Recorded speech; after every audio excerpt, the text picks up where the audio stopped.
अच्छी खबर, क्योंकि साथ साथ में आपको बता दें बजट है तो दूसरी तरफ राम मंदिर की भी चर्चाएं कर लेते हैं।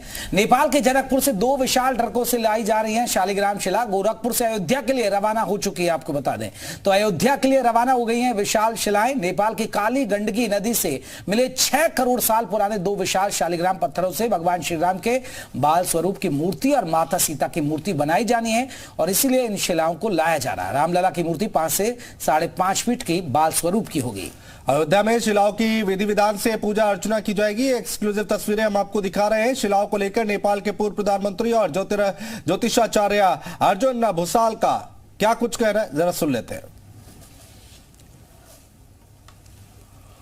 नेपाल के पूर्व उप प्रधानमंत्री जी हैं हमारे साथ, विमलेंद्र रेड्डी जी।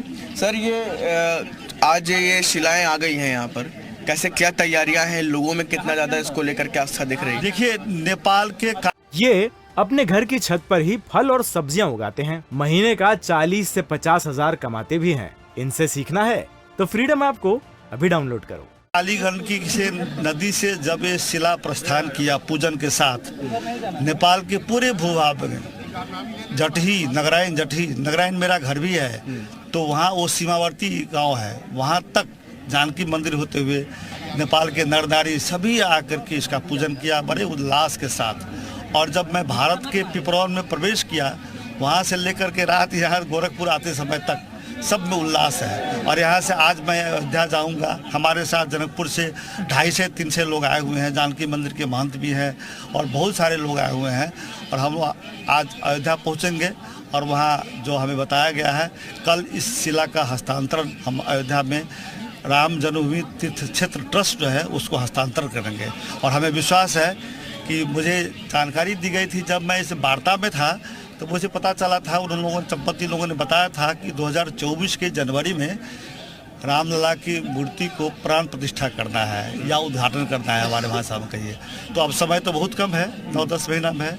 मुझे पूरा विश्वास है कि इस काम में अयोध्या के लोग, ट्रस्ट लोग और पूरा भारतवासी, पूरा नेपाल सफलता आज कितने बजे तक निकलने का है तैयारी? जी बस से यहाँ पूजा हो गया, अब निकल जाएंगे बस यहाँ से। बहुत बहुत शुक्रिया। तो ये थे हमारे साथ विमलेंद्र रेड्डी, जो नेपाल के कह सकते हैं आपके नेपाल के पूर्व प्रधानमंत्री, उसके साथ साथ राजनेता है वहाँ पे। ये भी वहाँ से नेपाल से अभी फिलहाल गोरखपुर पहुँचे।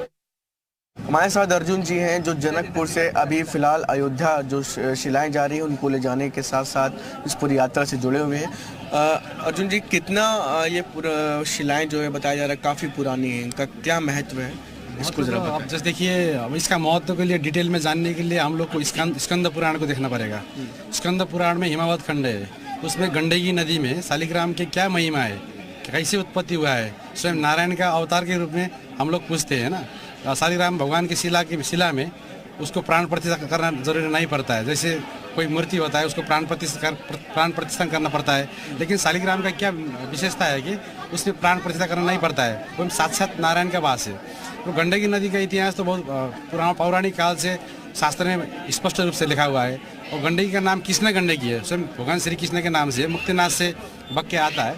तो ये शिला गलेश्वर धाम है, जो मुक्तिनाथ के रास्ता में गलेश्वर धाम है, वहाँ से निकाल के लेके आया है।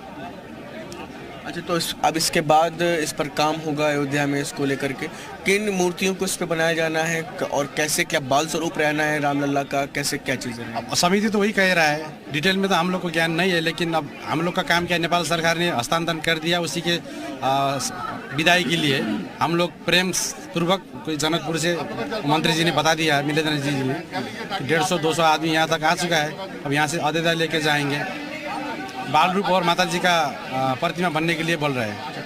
आज ही निकलेंगे अयोध्या के लिए? कब तक निकलना है?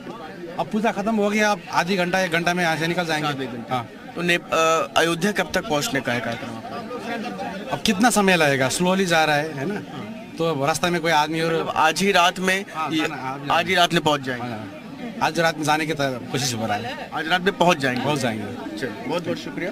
तो ये बिल्कुल आपने देखा कि काफ़ी ज़्यादा महत्व इन शिलाओं का, जो नदी में पाए जाने के बाद बताया जाता है कि विष्णु जी का वास उस नदी में होता है और इन पत्थरों में भी, इन शिलाओं में भी विष्णु जी स्वयं वास करते हैं। कैमरामैन आरबी चौरसिया के साथ शुभम पांडे, जी मीडिया, गोरखपुर। नेपाल से चलकर कल रात गोरखनाथ मंदिर में ये शिलाएं पहुंच चुकी हैं। आप ठीक पीछे देख सकते हैं कि रात में ये शिलाएं गोरखनाथ मंदिर में थी, जहां पर तमाम भक्त सुबह से ही दर्शन के लिए पहुंचे हुए हैं। इन शिलाओं को आप सामने देख सकते हैं, सभी पर श्री राम लिखा हुआ है और शिलाएं फिलहाल इस वक्त गोरखनाथ मंदिर में है, जहां पर जो मंदिर के गोरखनाथ मठ के पुजारी हैं उन्होंने पूजन अर्चना यहां पर पूरा किया है, जिसके बाद अब कुछ ही देर में यहां से ये शिलाएं निकल रही हैं। इसको लेकर के तमाम तरह की तैयारियां की गई हैं खास तौर से, और ऐसे में अब इसको ध्यान में रखते हुए तमाम जो रूट मैप है वो सब भी तैयार किए गए हैं। ये अपने घर की छत पर ही फल और सब्जियां उगाते हैं। महीने का 40 से 50 हजार कमाते भी हैं। इनसे सीखना है तो फ्रीडम ऐप को अभी डाउनलोड करो।